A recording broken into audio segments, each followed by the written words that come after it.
dramatic sword fights, cannons, fire, ships exploding in huge fireballs, buried treasure. This is the pirate that we all know and love today, including the likes of Captain Jack Sparrow, Long John Silver, and is so popular that the archetype is even used in sci-fi with Han Solo.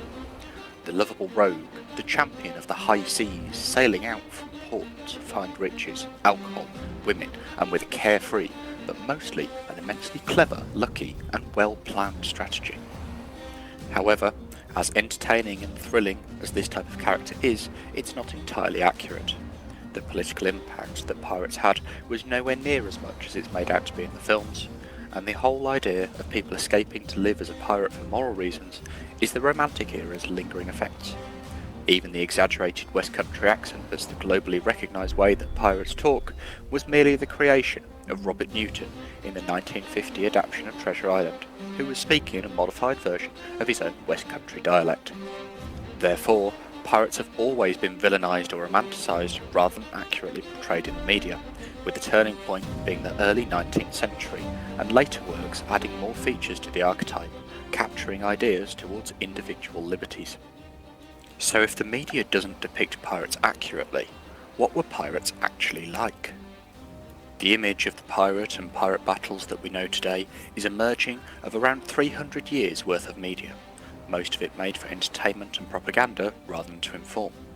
The huge dramatic sword fights, the acrobatics, fireballs and huge explosions, these all look visually stunning and captivating, but show little semblance of the reality. Pirates are often remembered in the same way that Robin Hood is, as in this idea of taking from the wealthy and greedy, but leaving those that are struggling. They're known for getting drunk on rum, womanising, and being this lovable rogue archetype that we see in theatre and films. But of course, that's not entirely accurate. They were not professional acrobats swinging from ropes and sails. They avoided getting into sword fights and melee combat because military-trained soldiers were not easy opponents to face and beat. Pirates wanted to avoid fights in conflict because they'd be at a disadvantage, so instead they used psychological warfare, cunning tactics, and diplomacy. The primary way that sailors became pirates was changing from being a privateer to piracy during peacetime. A privateer can be likened to a legal pirate, in the way that they were given something known as a letter of marque by the government, which allowed them to attack ships of opposing nations during wartime and claim part of the spoils. However, privateering was only legal during wartime. During peacetime, there was no need for privateers, so they were disbanded and the letters of marque revoked. They could either join the navy or a merchant vessel and continue serving legally, or they could become pirates and continue to pillage and plunder, attacking ships indiscriminately without the letter of marque. This meant that they had no safe ports to return to, but could continue gathering the profit associated with working at sea without the dictatorial regime of the merchant or officer bearing down on them. It did, however, come with the downside of having to abandon their citizenship and nationality, as they would be prosecuted and most often executed upon return to their own country. This seems like a simple decision to us in the modern day. However, the conditions aboard mercantile and military ships were so bad that Professor Marcus Rediker likened them to workhouses at sea, talking about the Victorian workhouses and current state of sweatshops around the world. These conditions were so bad that Rediker used the metaphor caught between the devil and the deep blue sea. On one hand you have the devil, who was the master of the ship, the captain who would beat you blind and maim you for even the smallest infringements. And on the other you have the sea, which ruthlessly attacked you when you had the least amount of sleep, sending rolling waves when you were at your coldest. There was never an outlet for escape, as the sailors were a maximum of one ship's length away from the captain at any one time, for months on end. Piracy, on the other hand, was one of the first forms of democracy, with each ship looking after its own crewmen and governing itself separately to a country's ruler. The pay on a pirate ship was based upon a shares system, which meant that the total loot acquired was split into equal portions and, depending on your role on the ship, you would have a different number of shares. At the top of the chain was the captain and the quartermaster. They shared equal power aboard the ship, with the captain commanding the crew and the quartermaster commanding the resources. They would both get 2 shares. This differs massively to films where the captain takes most of the treasure and the crew gets next to nothing compared. We very rarely see the quartermaster of a ship in films, and when we do, it's almost never in equal standing to the captain. After the captain and the quartermaster came the ship's doctor at 1.5 shares, and the shipwrights and repairmen at 1.25 shares. The rest of the crew then normally gained around a single share. The doctors and repairmen gained more because they were skilled labourers, and their jobs were essential in keeping a military force and a naval vessel running. Another outright difference to naval and merchant vessels was that the captain was not the unquestionable decision-making force aboard the boat, but instead large decisions were put to the vote. The one time that the democratic decision-making was not used was during battle and conflict. This was because during conflict you needed direct, clear and decisive instructions without arguments or doubts, otherwise the enemy would be faster at reacting and able to outmaneuver and outgun the pirates. Disobeying the captain at these times often led to extreme punishment. If you wanted to have a different captain, there normally wasn't a need for the mutinies that we see in modern day theatre and films. The captain would be stranded and useless without a crew, so if a group consensus was reached to replace the captain, they would normally step down without the need for violence. If the crew was split between the old captain and the new captain, a vote would be called and the new captain would be decided upon diplomatically. Overall, the living conditions on a pirate vessel were known to be considerably nicer, as a captain who looked after his crew and gave them downtime would be more likely to stay in their captaincy than one who didn't. Therefore, appeasing the crew on a pirate ship took higher precedence compared to a military or merchant vessel, where it wasn't often considered. That's not to say that the conditions were optimal and pleasant. There were still diseases, starvation, mould and rats, but overall, the pirate ships took more care of their crews than the merchant vessels. Although exciting and nerve-wracking, the sword fights and conflict that we see in films is very inaccurate, with the majority of sword fights lasting under 30 seconds. Each time a sword is clashed against another sword, it becomes blunter and less usable, so encounters need to be short to maintain equipment and reduce injury. If either combatant is a skilled fighter, a sword fight is normally over in around 6 exchange blows, with each being delivered as a counter to the previous.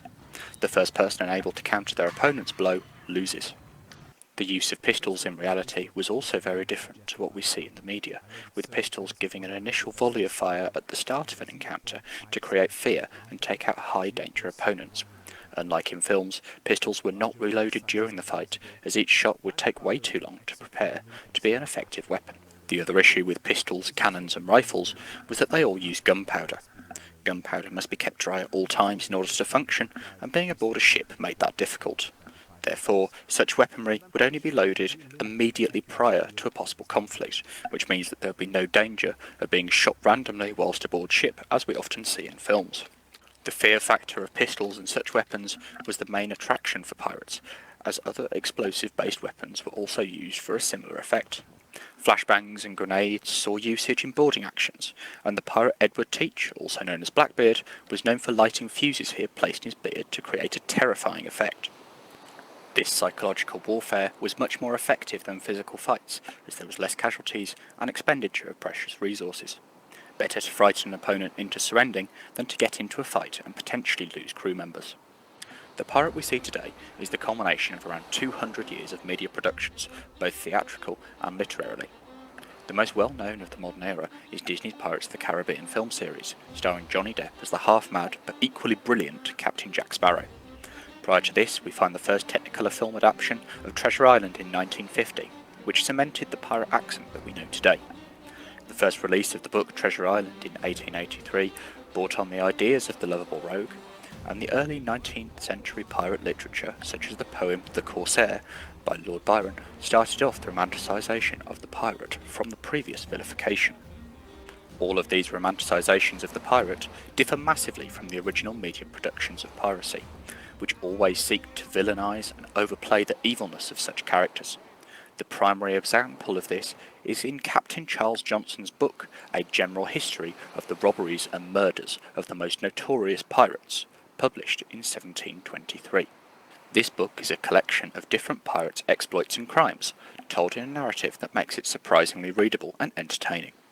It has long been considered accurate and the main source of information for piracy in the Golden Age, but unfortunately we have no records or knowledge of who Captain Charles Johnson was, or even if he existed.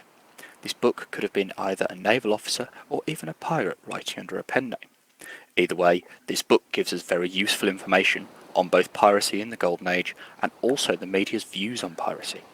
If the book didn't comply with the perception agenda of the time, it wouldn't have been published, let alone be so mass-produced that we are still able to read it 300 years later. Therefore, when we see in A General History that pirates were villainised to the extreme and always depicted as plunderers and murderers, we are seeing the political and media views of pirates at the time. In Captain Johnson's book, he always ends each chapter on a pirate captain with a final paragraph explaining why piracy is bad, and that the pirate crew in question dies horrendous, unhappy deaths. His work appears to be written in a way that entertains, but always has negative and villainising connotations, describing how, even when Captain Avery retired from piracy, he became a tyrant in Madagascar, owning slaves and making civil wars between the otherwise peaceful tribes. Captain Johnson also keeps a running mantra of how the pirates were beast-like and feral, not living in clothes, but the skins of beasts. This is a mantra that runs throughout time through to modern-day depictions of piracy, but has also been adapted and changed from its original intent. At first, Johnson intended to remove civility from the pirates and make them hated and othered, to be seen as creatures and pests that needed to be put down.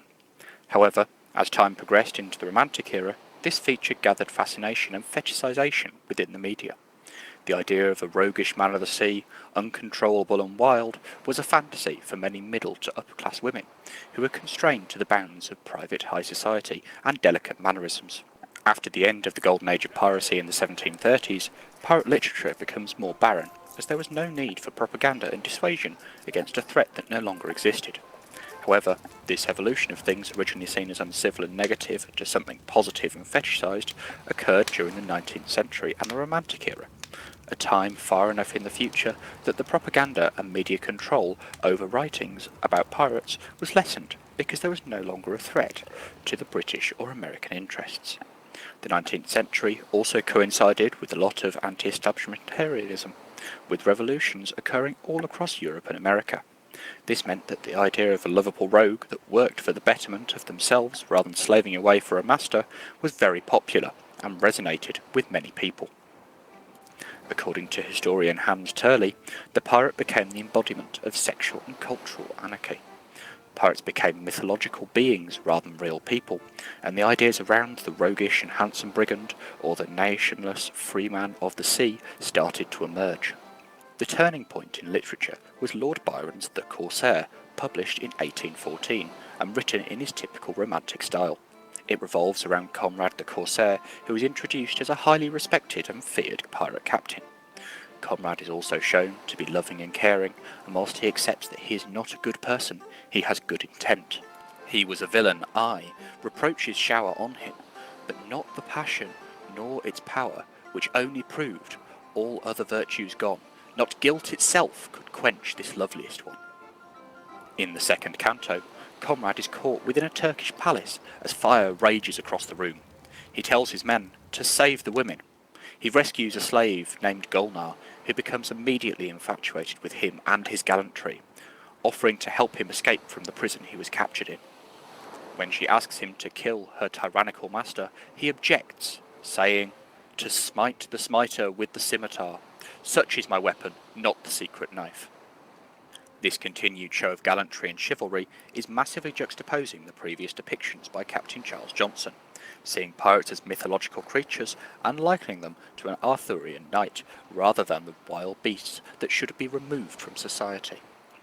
Robert Louis Stevenson develops on this idea once again with his famous 1883 novel Treasure Island.